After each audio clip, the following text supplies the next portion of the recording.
You there?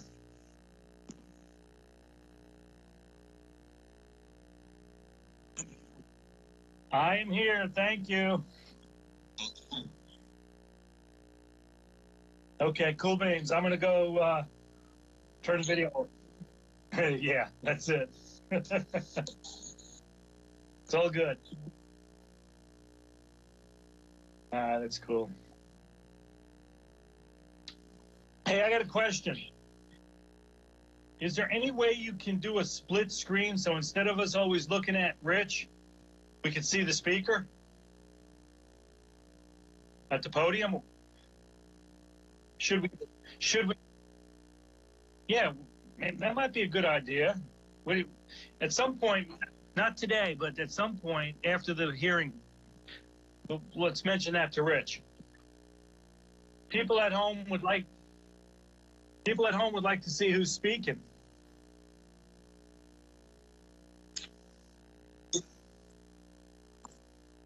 I get them once in a while. All righty. I'm here. Bye. Oh, I hear Mr. Boyle. I hear Mr. Boyle in the background. Oh. All right, bye.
The check. I'm not supposed to know who contributed. Okay, yeah, because then later on, when you go to the function, when people show up, you see everybody. Yeah, like that. Yeah. So I put your. Hey, Vin, mute yourself. Vinny, What's that? we can hear you. Oh, sorry about that. Yep. I'll talk to you.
Yes, I am. Doing double duty today. I'm actually literally walking down the street right now, so I am on the move.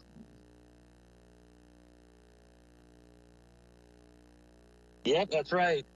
It's the Hofstra and presidential inauguration. So I'm gonna just jump out here, do my session, go back in the inauguration.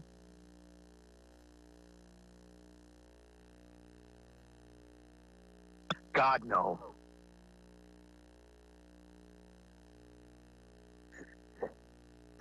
I'm not that good a fundraiser. Yeah.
Test, test, test. Test 1, 2.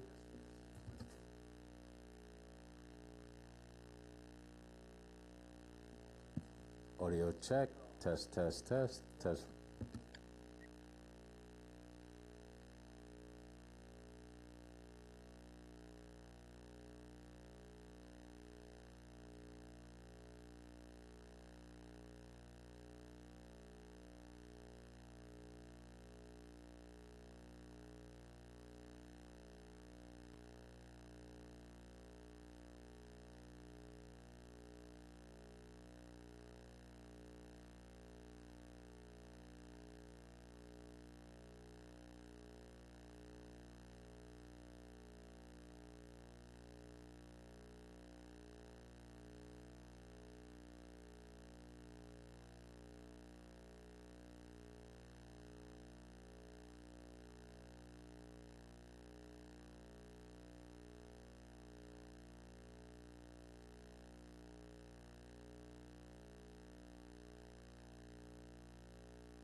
Well, this is going the wrong way. Seat over there. No, I'm in session. Yeah. Oh.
Yes.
All right, I'm on.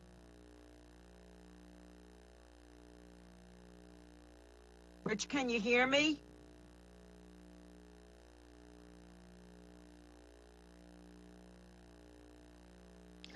I can hear you, Denise. This is Bill. All right, thanks, Bill. You know what? It's just a long story, but I've been trying to get on since 10. Okay, thank you, Laura.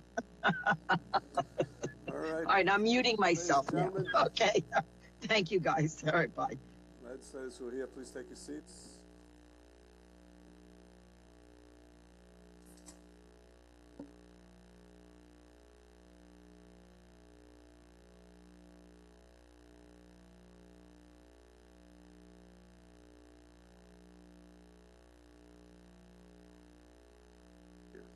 Okay. Seems louder today. All right, so I'm reconvening the legislative meeting of Monday, September 27th, and we're going to call, this is louder, items 7, 8, and 9 for a vote. The 7 is a local law to amend the Nassau County Administrative Code in relation to the public safety fee. 8 is a local law to amend the Nassau County Administrative Code in relation to fees charged by the Nassau County Clerk to any individual who presents documents for recording and indexing for satisfaction or cancellation of claims and liens. Kevin, if you can lower this volume, it would be very helpful.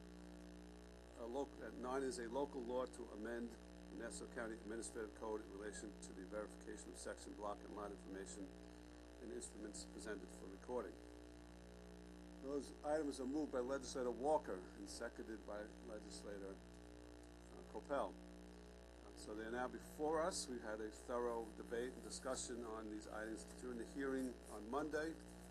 Did anyone want to add anything to that at this time? Presiding officer, if I may. Yes.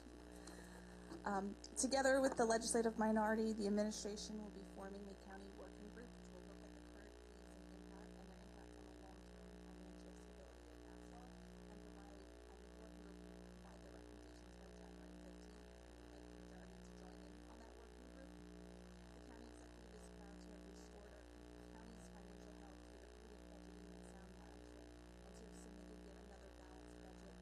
The $150 million property tax savings that she is proposing over the next 4 years, along with the $375 indirect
has ruled the tax map verification fee to be unconstitutional.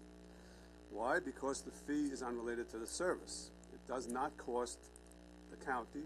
There's no cost to the county that measures up to $355 to verify a section, block, and lot. Simply almost no cost to that. So since the fee is not related to the cost, it's not constitutional. And you can apply the same rationale to the mortgage recording fee.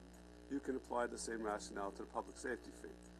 All of these fees are in jeopardy of being thrown out. So to rely on this budget, on these fees is bad budgeting, number one. Number two, in terms of protecting our taxpayers, the longer that we continue to collect revenues from our taxpayers for these fees, potentially exposes the county and our taxpayers to have to pay those fees back.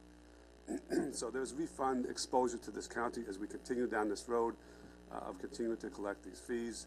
The county's financial picture has changed, and I agree with you, Kavan, that back in when these were passed, we were in different times. NIFA figuratively put a gun to our heads and told us we had to pass these, otherwise increase taxes, otherwise cut services. Times have changed. We can provide this relief to our taxpayers, and I was to circle back to where I started. Our residents are waiting. We can make them wait for 3 months till you decide what you want to do with the fees, but in the meantime, people are closing on houses, people are refinancing, people are filing satisfactions. Sometimes these are multiple documents. They're not just being hit by hundreds of dollars, they're being hit by thousands of dollars in fees. We need to get this relief to our residents now. Sure. So we agree that the relief should be there, and that's why in the minority, in 2016, when the fee went from 225, as it pertains to the GIS, when the fee went from 225 to 355, we voted against, and the vote was by a vote of 11-7. So from that standpoint, we agree with you, and we agreed then, and we agree now. Judge Brown's ruling was in March of 2020. Your recommendation, your local law, and the ordinances that are put forward to us today was submitted weeks before the budget. So I asked the question then, if we were going to be a great savior of Superman stature, these fee reductions could have been easily proposed by the majority then. I think it would have been prudent that you join us now in collectively working together to ensure that we do not plug any holes in the budget. Now, to me, it seems unconscionable that we would go forward today and you haven't provided to the minority, at least, maybe you've discussed it in your caucus, but in the minority, we have not seen one of your budget amendments that's going to help plug this hole. Is your budget amendments going to be one-shots? Is it going to be revenue that NIFA is going to approve? Look, what happened in 2015, and I agree with Legislator Rhodes when he had brought it up the other day, what happened in 2015 when we had the proverbial gun to our head by NIFA, we don't want that to happen again. And by this measure today, not working in concert, in conjunction with NIFA, will present the same exact situation that happened in 2015. You have to be able, look, I don't like the fact that NIFA is there. I think that cripples our ability to operate as a legislature and as a county. And with so many obstacles and so many things we have to get over that has to be approved by NIFA, to me, it's very difficult to do our jobs and handle our fiduciary responsibilities to our residents. But that being said, we are going to be doing the same action that the previous county executive put us in, the same exact thing that happened in 2015 when we reduced the budget and we do not present revenue or expenditure cuts that they seem to be or deem to be suitable. We're going to be setting up the same thing again. So I ask you again that if you have amendments that you want to put forward that's going to be able to plug this $109.2 million hole, we'll be happy to entertain them. But without that, we're just going to roll up our sleeves and we're going to work with the county executive and we're going to ensure that by January 15th, we come up with something that's fair and responsible, but at the same time, it is going to be done in concert with NIFA. Look, like the bottom line, like I said before, we do not want NIFA there. We are fighting to get NIFA gone from our standpoint. And these types of shenanigans, lack of a better term, cripple that effort. If we want to be able to move NIFA away from the county, the best way to do that is provide balanced, responsible budgets that they cannot question, and for us to be able to move forward. This plan with this committee will allow that. It will present responsible fees to the residents, while at the same time suffice our budgetary monitors. And my last point, that in our reading of Judge Brown's ruling, and again, no one in the minority voted for the 2016 increase from 225 to 355, but in our reading of the ruling, it indicated that the fees that were increased did not have any level of statistical analysis. So as some of you may know, the fee has been around since 2015. In 2015, it was $50. It went up in 2014 by an 11-8 vote, supported by the majority, from 50 to 75. Then it went from 75 to 225 with a vote of 18-1 of everyone, as I talked about before, the proverbial gun to our head by NIFA. And then in 2016, it went up from 225 to 355 by a vote of 11-7 by support of the majority. That being said, what is happening is that if we are not going to be able to work to be able to figure out the $109 million deficit, we're going to be right back in the same problem we were in, with NIFA holding a proverbial gun to our head, saying that you must reduce expenditures or raise revenue in order for us to move forward and improve the budget. We're setting ourselves up, again, everyone, to do the same exact thing that happened in 2015, where we're going to have people that are going to be advocating for bus and youth and everything else right here in this room 30 days from now. Why would we want to go do that? If you have your amendments, present it to us. We would love to see them and entertain them. Thank you. Back in 2016, the county executive referred to these fees as just another tax hike. So the option today is simple. You can talk all you want about forming a commission or a committee or whatever it is. We have an opportunity today to provide lasting financial relief to our taxpayers and our residents. And if you vote no, if you abstain, county executive vetoes this, that will not take place. And again, I would remind you that people in the real world have to go on with their lives. In the next 3 months, people are going to be buying houses. People are going to be filing mortgage satisfactions. They're going to be refinancing. So while we wait and dither here at the county and play these games, what's going to happen is these people are going to be stuck with those fees. So I'd say let's take this action now. Let's give this relief now. Let's undo what the county executive called just another tax hike. Just to be clear, and I don't want to get into a back and forth, Rich, but We are. but we're not undoing anything. We could use the county executive's words that she said in 2016 in reference to the fees, but we're undoing $225 to $355 increase that your side voted for, that we voted against, that the county executive, when she was a part of the legislature, she voted against. We're undoing that.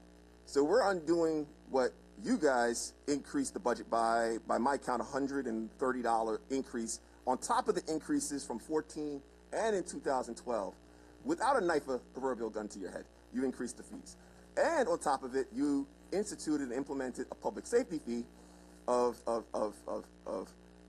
50 or 60 bucks. Hold on one second, let me make sure my records are right. $55, I'm sorry. You also did that, again, without a proverbial gun to your head. So all that's done on your watch. Wasn't done on the county executive's watch, wasn't done on minorities' watch. We voted against. So we're undoing what your side created. Let's just be clear. So from that standpoint, we're going to undo what you guys did, but we're going to do it in a responsible, fiscally responsible way that provides fairness to the taxpayers, but at the same time does not create the same situation, which I think Legislator Rhodes spoke very eloquently about in 2015 when we had the proverbial gun to our head and we had Long Island bus riders, nice bus riders, and we had youth groups in this chamber and fire department and fire commission and fire department, everyone, VEB, all here saying to us, you have to do something. We cannot sustain these cuts. We're going to have the same situation all over again, unless there is amendments that you have that are going to put forward that addresses the $109.2 million deficit that we can see today that gives us a little bit of guidance. We would love to have our eyes open to something that's there that provides recurring expenditure cuts or revenue enhancements that's not these fees. We would love to see it. If you have it, present it today. Legislator Rhodes. To be perfectly honest, during the previous administration, there was a gun to our heads every single year.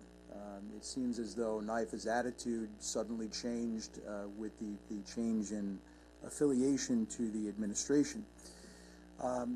We're in a very different place than we were in 2015 and 2016 today from a budgetary standpoint. And while I respect and appreciate Katie's comments, what Katie refers to as prudent budgeting, is really the result of several different factors.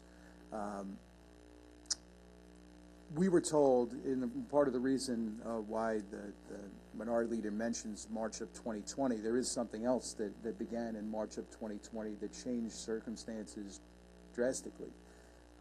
That, of course, being COVID. We were told up until November that we were facing a $285 million budget deficit last year. Not the opportunity to be able to talk about fees and address fees in the result of the March 2020 ruling by Justice Brown. But we're in a different place today. That $285 million deficit turned into a $140 million surplus, not because of prudent budgeting, but because the administration chose to use $98 million in CARES Act funding that could have gone to small businesses and residents, and used that to pay salaries and benefits, putting additional money into the county coffers. Actually issued $1.4 billion in debt, in refinancing debt, to achieve short-term savings in exchange for long-term cost. The bottom line is that the county now, and thank goodness our majority created the special revenue fund. The county is now in a position where we do not need to have the revenue that these fees generate. It's no longer prudent for us to count on the revenue that these fees generate in light of the court's ruling. And we have an opportunity to provide relief to taxpayers now. They shouldn't have to wait. This actually has the opportunity for us to impact in 2021 the payment of these fees for the next 3 months and moving forward. This is something that residents deserve. It's an opportunity, especially in light of all the transactions that are going on as a result of the pandemic. It's an opportunity for us to provide this needed relief today, and we shouldn't wait for an advisory committee to do that. We have the means, and we should have the courage to take action. I think, Legislator Rhodes, I agree with everything you said. The only part that I would want you to verify is the means. When do you plan to provide to the legislature? Because you're voting on an action today that would remove the revenue today. But then, when you talk about the means, you're talking about providing the means by October 11th, which we don't even know if the means that you guys would like to do have been in conjunction with NYFA. Have you discussed them with NYFA? Are they acceptable to NYFA? Look, the fact is we don't like to have NYFA there, but they're there. And the means that you're talking about, I'm not too sure they're going to be supported by NYFA or even by our side. I don't even know what they are. But to not have them in place when you're taking something else away, and we're the greatest stewards of this because we voted against all this stuff. When the time came then, we voted against all this stuff. But the bottom line is, I think we have a fiscal responsibility to the county. And I think, Legislator Rhodes, you said it in the Newsday article in terms of when you voted for this stuff that no one likes fees. I'm paraphrasing what you said, but you said nobody likes fees, but you have a fiscal responsibility to the county. That fiscal responsibility is still here today. And to not present $109 million in additional revenue or potentially expenditure cuts today, when you're taking away $109 million, to me is shirking our fiscal responsibility. And that's the problem I have. So when you discuss the means, you have to discuss them at the same time you are talking about reducing the fees. Just one other point to add, which is that generally we have low viewership on these the streaming of our meetings. I guarantee that the entire real estate bar is looking at this right now, And we do have responsibilities, and our number one responsibility is to the residents of this county. And again, delaying this for 3 months puts thousands of our residents into a limbo. They can either sit, not conclude their contracted sales, not satisfy their mortgage, not refinance, and wait for the legislature and county executive to get around and to forming a committee and looking at this, or we can give them the relief that they need now. So I urge all of my colleagues to vote for this item. Any further debate or discussion? No? Okay, we'll take a vote. On all 3 items, all in favor signify by saying aye. Aye. Aye. Aye. And those Aye. opposed? Aye. Those opposed? No, those abstaining? Abstain. Abstain. So the item passes by a vote of 11 votes of the majority in favor, 8 votes of the minority abstaining. Okay, so we move on to the next item. I guess the same vote will apply to item 14, which is an ordinance to amend ordinance number 180-2016, which is an ordinance establishing a fee schedule for county services for various county departments. I'll have a motion from Legislator Kennedy, seconded by Legislator Rhodes. I guess based on your vote, we'll probably wind up with the same result, but any debate or discussion on this? Hearing none, all in favor signify by saying aye. Aye. Aye. Aye. Those opposed? Those abstaining? Okay, same Abstain. result, it's 11 for and 8 abstaining. All right, we only have one other item of business today. We have an emergency agenda, which has to do with the mail issue. I need an emergency, well, I'm going to call the emergency first. That's a resolution prohibiting Nassau County elected officials from postmarking or causing to be mailed mass mailing prior to an election. Need a motion to establish the emergency. Legislator Walker makes the motion, seconded by Legislator Rhodes. Any debate or discussion on the emergency nature? All in favor signify by saying aye. Aye. Those Aye. opposed? Aye. Emergency Aye. established? Aye. Let me hold off on that. Actually, I may have announced that prematurely. Well, you didn't read it yet, so I think we're okay, right? No, we didn't read the item, but we're not taking the vote on the item right now. No. So basically, and we're appreciative, Presiding Officer, because we had the opportunity. I think Legislator DeRicci Whitten and others on our side had some potential recommendations, changes to the particular law, which I guess we'll take up and vote on those particular changes. But our council that has not, Pete Kleins, has not had an opportunity to read to make sure that the recommendations that we provide to your council are inclusive into the actual local law. We support it from that standpoint. We just wanted to make sure there were certain areas that allowed a little bit more clarity in terms of publicizing events and natural disasters such as Superstorm Sandy or anything along those lines to our residents as well.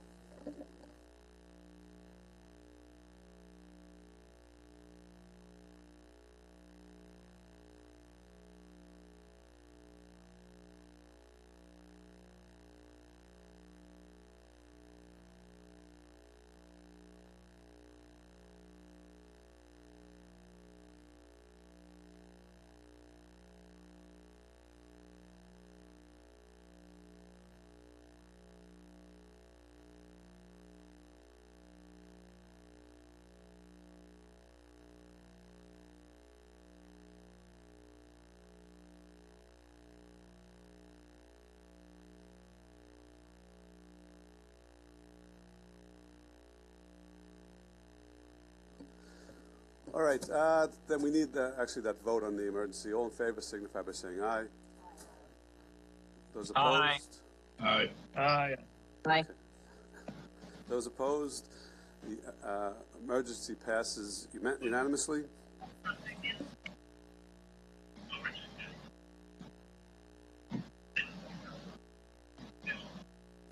Okay, so now I'm going to call the item. It's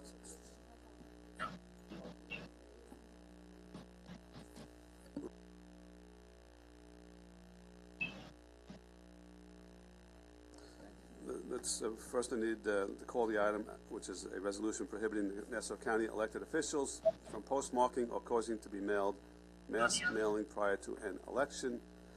Moved by Deputy Presiding Officer Copel, seconded by Legislator Rhodes. Okay, so this item is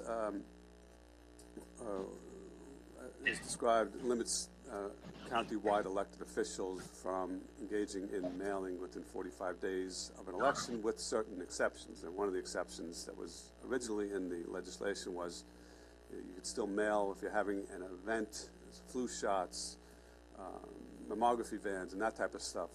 But the minority brought up an issue with respect to emergencies, so we have now amended the legislation to expand the exception to include communications necessary to protect health or safety of residents or in connection with governmental response to an emergency or natural disaster.